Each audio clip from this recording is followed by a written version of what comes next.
শোভন বাবু, আমি আপনাকে বিয়ে করব।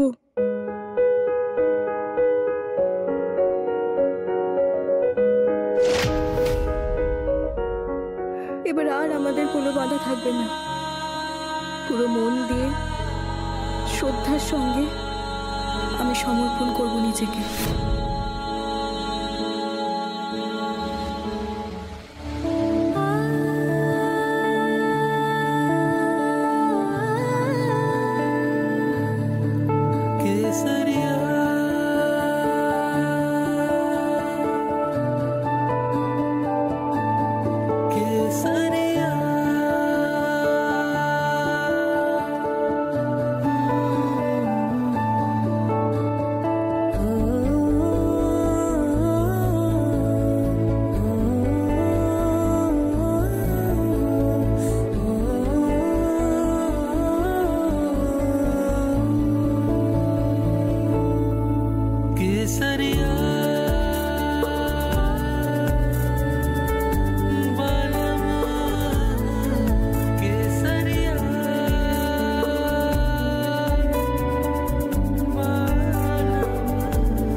সুখী হও, তোমাদের দুজনের জুটিতে যেন নজর না লাগে। ভালো থেকো।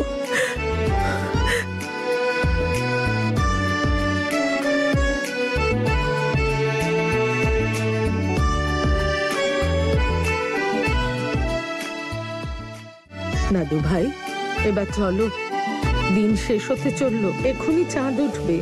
আজকের ব্রত তো পূর্ণ করতে হবে। আমার কোনো আশা যখনই একটু নিজের পায়ে উঠে দাঁড়ায়, তখনই ওপরওয়ালা এসে সেটাকে ভেঙে দিয়ে চলে যায়। ভেবেছিলাম আমি আজ এই ফুল বাড়ি থেকে আর শোভন বাবার জীবন থেকে সারা জীবনের জন্য চলে যাবে, কিন্তু এখানে তো এরা এক নয়, 7 জনম একসাথে থাকার জন্য নাম লিখিয়ে এসেছে।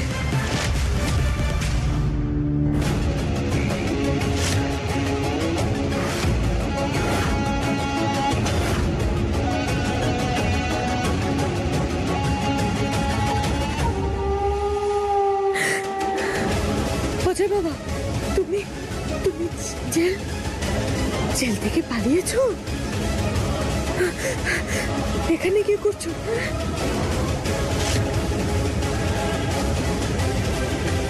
শোনো, জেল থেকে পালিয়ে কোথাও গিয়ে লুকোনোর বদলে তুমি এই অবস্থায় ঘুরে বেড়াচ্ছ, মাথা খারাপ হয়ে গেছে। মা, আজকে আমি ফুলকে শেষ করে দেব, তুমি সরো।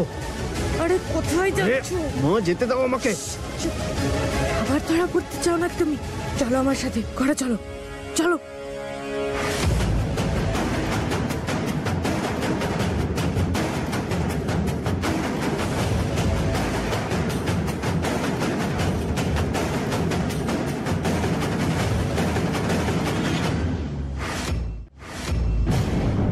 ফুলমা, আমি জানি আজ তুমি ব্রত রেখেছো। এসো, চলো।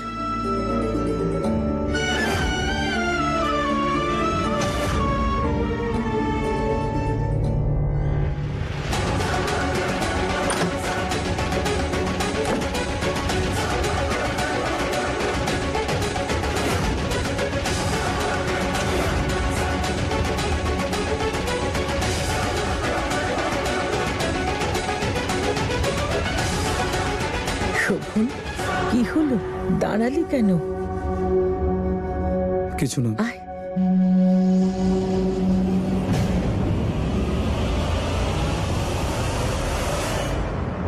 মা, তুমি আমাকে আজকে কেন আটকালে? আজকে এই ফুলকে আমি শেষ করে দিতাম। ওর সাথে সাথে তোমার খেলাটাও শেষ হয়েছে তো। তোমাকে যদি আমি না আটকাতাম তাহলে এইবার জেলের ওই কোনায় চলে যেতে, যেখান থেকে তুমি সোজা ফাঁসির জায়গায় গিয়ে পৌঁছাতে, বুঝলে? যতক্ষণ না এই ছুরিটা দিয়ে আমি ফুল আর শোভনকে শেষ করতে পারছি ততক্ষণ পর্যন্ত আমি শান্ত হব না মা। আমি বলছি তুমি আমাকে যেতে দাও মা। ছাড়ো এটা বাবা, ছাড়ো এটা। সব কাজ করার একটা সময় থাকে, জায়গা থাকে, সুযোগ থাকে। তুমি পাবে সেই সুযোগ, নিশ্চয়ই পাবে। কিন্তু তুমি এখন আমার সাথে বাড়িতে চলো। আর শোনো, পেছনের রাস্তা দিয়ে আসবে। আমি তোমার জন্য কিছু টাকা পয়সা জোগাড় করছি। সেগুলো নিয়ে তুমি কিছুদিনের জন্য শহরের বাইরে চলে যাও। যখন ব্যাপারটা ঠান্ডা হবে আমি নিজে তোমাকে ডেকে নেব। কিন্তু এখন আর কিচ্ছু না, প্লিজ এখান থেকে যাও। না, আমি ওই ফুলকে শেষ করে দেব যে আমার জীবনটা শেষ করে দিয়েছে। এই বাড়িতে না কারোর মুখে আনন্দ থাকবে না, দুঃখের ছাপ থাকবে। আমি বুঝতে পারছি অজয় বাবা, আমি তোমার সব কষ্ট বুঝতে পারছি। ধৈর্য ধরো, যেটা তুমি চাও সেই সব কিছু হবে বাবা, সব হবে। আমি কিছুতেই ওদের দুজনকে একসঙ্গে থাকতে দেব না। এখন তো শুধু ওরা নিজের মনের কথা একে অপরকে বলে আনন্দ পাচ্ছে। বিয়ের লাড্ডু খাওয়াতে এখন অনেক সময় আছে। আর বিশ্বাস করো, আমি নিজে সবটা করব। এই বিয়েটা আমি হতে দেব না। তুমি কিচ্ছু করো না, তুমি শান্ত থাকো। অজয় বাবা, তুমি শান্ত হও।